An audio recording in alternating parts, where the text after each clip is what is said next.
ഇന്ന് നമുക്കൊരു ബിരിയാണി ഉണ്ടാക്കിയാലോ? ഒരു തട്ടിക്കൂട്ട് ബിരിയാണിയാണ്.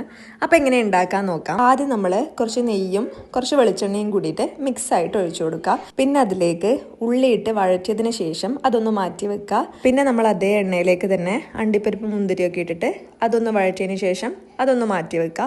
ശേഷം നമ്മൾ ചോറ് എങ്ങനെ റെഡിയാക്കാൻ നോക്കാം. അതേ എണ്ണയിലേക്ക് തന്നെ നമ്മൾ സ്പൈസസ് ഒക്കെ ഒന്ന് ഇട്ടതിന് ശേഷം നന്നായിട്ട് അരി ഒന്ന് വറുത്തെടുക്കണം. അരി നല്ലപോലെ വറുത്തെടുത്തതിന് ശേഷം നമ്മൾ അതിലേക്ക് കുറച്ചൊന്ന് ക്യാരറ്റ് ഇട്ട് കൊടുക്കണം. ക്യാരറ്റ് നിർബന്ധമൊന്നുമില്ല, ഇഷ്ടമുണ്ടെങ്കിൽ മാത്രം ചേർത്ത് കൊടുത്താൽ മതി. പിന്നെ നമ്മൾ അതിലേക്ക് ആവശ്യമായ വെള്ളം കൂടി ചേർത്തിട്ട് ഒന്ന് അടച്ചു വെക്കണം. അപ്പം നമ്മുടെ ചോറ് റെഡി ആയിട്ടുണ്ട്. ഇനി നമുക്ക് മസാല എങ്ങനെ ഉണ്ടാക്കാൻ നോക്കാം. ആദ്യം നമുക്ക് പ്രോൺസ് ഒന്ന് ഫ്രൈ ചെയ്തെടുക്കാം. മാരിനേറ്റ് ചെയ്ത് പ്രോൺസ് എടുത്തിട്ട് നമ്മളൊന്ന് ഫ്രൈ ചെയ്തെടുക്കുന്നുണ്ട്.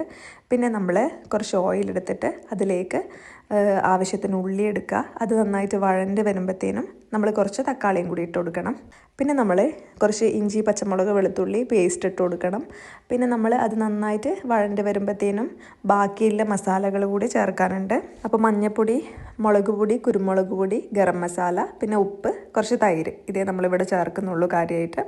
അപ്പോൾ ഇതൊന്ന് വഴണ്ട് വരുമ്പോഴത്തേക്കും നമ്മൾ ആ പ്രോൺസ് ഇട്ട് കൊടുക്കണം. ശേഷം നമുക്ക് കുറച്ച് മല്ലിയില കൂടി ഒന്ന് ഇട്ട് കൊടുക്കാം. അപ്പോൾ നമ്മുടെ മസാല ഇവിടെ റെഡി ആയിട്ടുണ്ട്. ഇനി നമുക്ക് ദമ്മിട്ട് കൊടുക്കാം.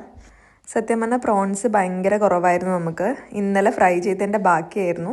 പിന്നെ ഒരു ക്രേവിങ്സ് തോന്നിയപ്പോൾ ആക്കിയേ ഉള്ളൂ. അതുപോലെ തന്നെ ചെറിയ കുഞ്ഞു ചെമ്മീനായിരുന്നു. സിമ്പിളായിട്ട് ആക്കാൻ പറ്റുന്ന ഒരു ബിരിയാണിയാണ്. അപ്പോൾ എല്ലാവരും ഒന്ന് ട്രൈ ചെയ്ത് നോക്കണം. പിന്നെ നമ്മളെല്ലാം ആയതിനു ശേഷം നേരത്തെ ഫ്രൈ ചെയ്ത് വെച്ച ഒനിയനും അതുപോലെ തന്നെ അണ്ടിപ്പരിപ്പ്, മുന്തിരി അതൊക്കെ ഒന്ന് ഇട്ട് കൊടുക്കണം. കുറച്ച് മല്ലിയില കൂടി ഒന്ന് മുകളിൽ ഇങ്ങനെ തൂക്കി കൊടുക്കണം. അപ്പോൾ അത്രയൊക്കെ ഉള്ളൂ. എല്ലാവരും ഒന്ന് ട്രൈ ചെയ്യുക. ബൈ.